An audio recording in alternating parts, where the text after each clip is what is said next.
바로 전문가와 얘기 나눠보겠습니다. 대한예방의학회 코로나19 대책위원장인 국립암센터대학원 김호란 교수가 나와 있습니다. 네, 교수님 안녕하세요. 오늘 일단 코로나로 인한 사망인지는 확인되지 않았지만 사망자에게서 코로나19 바이러스가 확인이 됐습니다. 이건 어떻게 해석을 해야 될까요? 예, 일단 우리가 우려하던 케이스가 나왔는데요. 예. 특히나 이분은 사망하기 전에 검사를 하고 사망한 다음에 확진이 나왔습니다. 예. 그래서 이분을 통해서 어떤 접촉이 있었는지 확인하기가 어려운 상황이고요. 게다가 이분이 오랫동안 입원하고 계셨던 분이기 때문에 이분으로 인한 추가 확진자가 나오진 않겠지만 이분이 감염된 경로를 추적하다 보면 이 안에 병원 안에서 이미 병원 감염이 있었던 게 아닌가 우려됩니다. 예.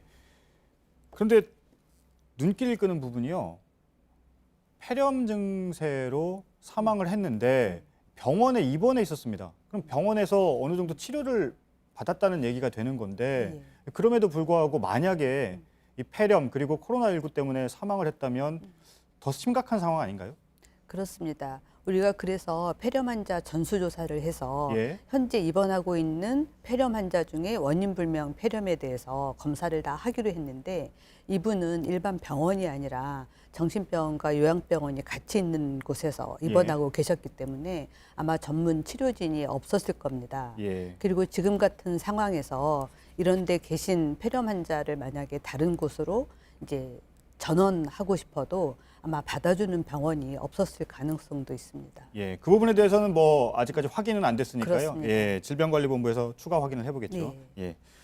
첫 사망자가 만약에 확인이 된다면 어떻게 보십니까? 방역 대책이 좀 바뀌어야 될 부분들이 있을까요? 예, 이미 첫 사망뿐만이 아니라 확진자가 너무 많이 늘어났고 예.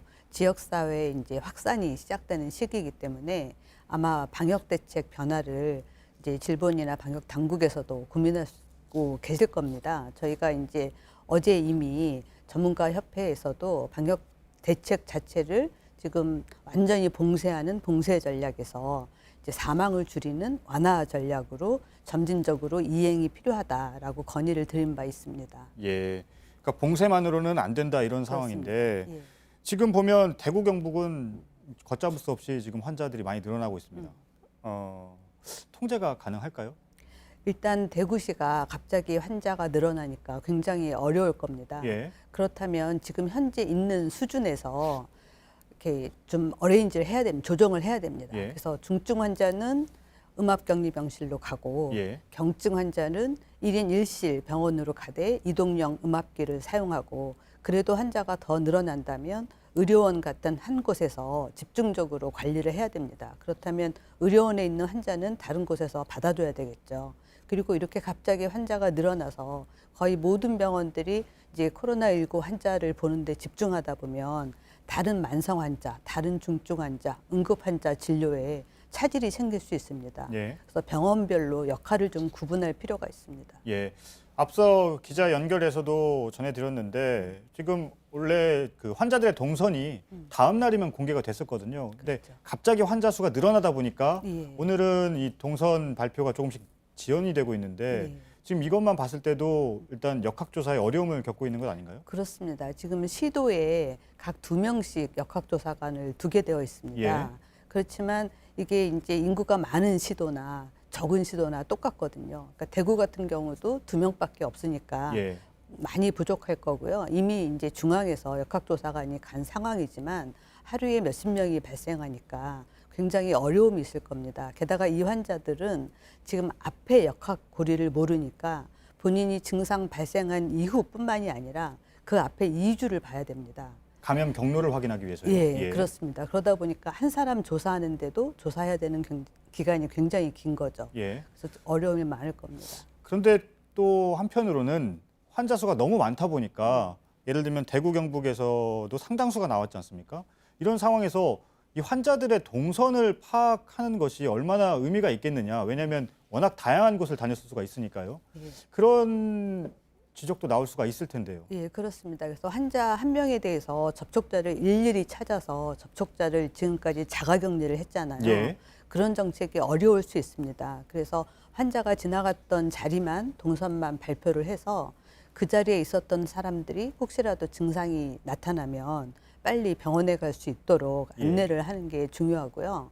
너무 많은 환자들이 검사를 하려고 병원에 이제 몰려가면 실제로 병원의 진료 자체가 마비될 수 있습니다. 예. 그래서 저희가 권고하는 거는 증상이 나타나면 하루 이틀 집에서 경과를 보고 그 다음에 정말 심해지면 그때 선별진료소나 1339에 연락해서 안내를 받고 가는 것을 권고드립니다. 예. 바로 병원으로 가기보다는 그렇죠. 선별 진료소를 먼저 찾는 것이 중요하다는 말씀이시죠? 예, 그리고 집에서 하루 이틀 쉬었다 가는 게 더 낫겠다고 말씀드리고 싶습니다. 네, 알겠습니다.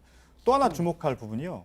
신천지 교회에서, 그러니까 교회라는 공간에서 슈퍼 전파가 나타난 것으로 지금 확인이 되고 있는데 교회 말고도 다중이 모인 장소들이 있을 텐데 이 장소들에 대해서는 어떤 대응들이 좀 있을까요?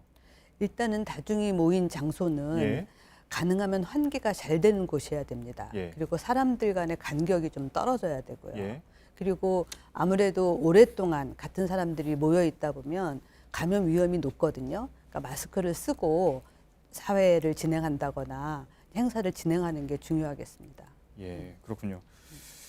어쨌든 오늘 환자가 100명을 넘어섰고 사망자에서 코로나19 양성 반응이 나왔기 때문에 시민들도 많이 걱정이 클 것 같은데 그래서 이런 질문을 좀 드리겠습니다. 지금 물론 중국 후베이성에서 중국 사례 때문에 그러는데 사망자가 많이 나왔지만 현재 우리나라 의료 체계에서는 치료가 가능한 상황이잖아요. 그렇죠. 예. 완치까지가 가능하기 때문에 그러면 빨리 증상을 파악해서 병원에 가면 완치까지 가능한 상황이죠, 지금은. 그렇습니다. 그래서 저희가 전략을 예. 이제 봉쇄보다는 완화 전략, 즉 예. 조기 발견, 조기 치료를 하자 이렇게 얘기를 하고 있는 거고요. 그래서 조기 발견, 조기 치료를 하려면 이제 의료기관이나 국가의 방역망만으로는 안 됩니다. 시민들이 적극 동참을 해야 되고요. 예. 무엇보다 중요한 게 확진된 환자를 비난한다거나 이렇게 그러면 더 확진자들이 숨게 됩니다. 예. 예, 그래서 이미 감염된 사람들이 적극적으로 진료받고 병원에서 치료받을 수 있도록 지지를 해주는 것이 필요합니다. 예. 또 한 가지가요. 지금 환자들이 나오면서 환자들의 동선, 그러니까 환자들이 거쳤던 장소가 폐쇄가 되고 있는 상황인데 그러다 보니까 그곳에 같은 공간에 있거나 혹은 나중에라도 그 공간을 가는 걸 꺼려하는 시민들이 많이 있을 그렇죠. 수가 있는데요. 예. 폐쇄된 장소라도 방역이 끝나면 안전한 건가요? 그렇습니다. 사실 예. 소독을 다 하고 나면 예. 바이러스는 더 이상 남아있지 않습니다. 단지 우리가 그 소독액이 자연스럽게 사라지길 기다려서 한 예. 6시간 정도 지나면 예. 그 장소에 가도 상관이 없습니다. 예. 그러니까 폐쇄됐던 곳이라고 해도 방역이 끝나면 그렇죠. 더 이상 바이러스를 옮을 가능성 없다 이 예, 말씀인 거잖아요. 그렇습니다. 그런데 어쨌든 우려는 이번 코로나19가 감염력이 매우 빠릅니다. 좀 독감과 비교했을 때는 좀 어느 정도 차이가 있을까요? 독감만큼 감염력이 빠른데요. 예. 오히려 독감은 처음 증상이 굉장히 심합니다. 예. 그래서 사람들이 아, 오늘 온몸이 다 아프고 도저히 움직이지 못하겠다. 이렇게 딱 알아차리게 되죠. 그래서 더 이상 일상 생활을 안 하게 됩니다. 그런데 이번 코로나19는 증상이 약하면서 굉장히 미미해서 사람들이 아, 조금 몸이 안 좋지만 그렇다고 일상생활을 못할 정도는 아닌 거예요. 그러다 보니 사람들이 일상생활을 하게 되고 접촉이 늘어나는 거죠. 예. 그리고 특히 이제 우리나라 문화가 조금 아프다고 해서 뭐 직장을 쉰다거나 안 나가면 혹시 꾀병이 아니냐 이렇게 해서 학교에서도 아파서 안 나올 때는 진단서를 요구합니다. 예. 그런데 이번 같은 상황에서는 국가가 선제적으로 하는 게 아니라 시민들이 선제적으로 예. 몸이 좀 아프면 일단 쉬는 것이 필요합니다. 아이들도 일단 아프면 어린이집이나 학교에 가지 말아야 되고요. 아이들이 학교를 안 나가면 부모들이 쉬어야 되잖아요. 예. 이런 부분에 대해서 국가나 기업이 지원할 수 있도록 해줘야 됩니다. 그래서 예. 아픈 사람이 밖에 안 나오면 사실 바깥이 굉장히 안전해지는 거잖아요. 예. 알겠습니다.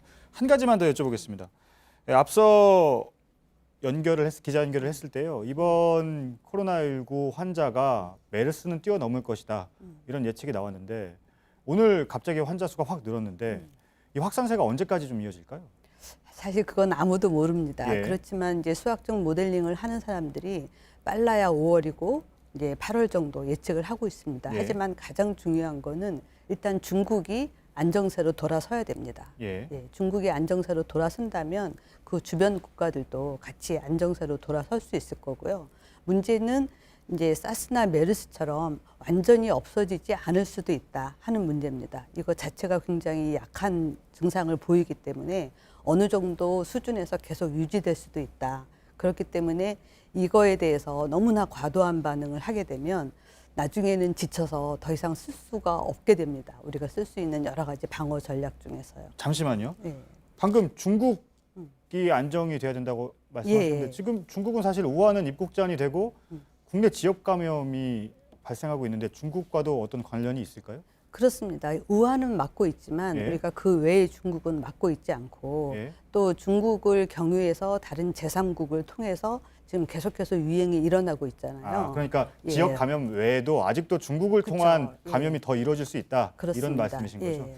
알겠습니다. 잘 들었습니다. 김호란 교수였습니다. 예, 감사합니다. 예.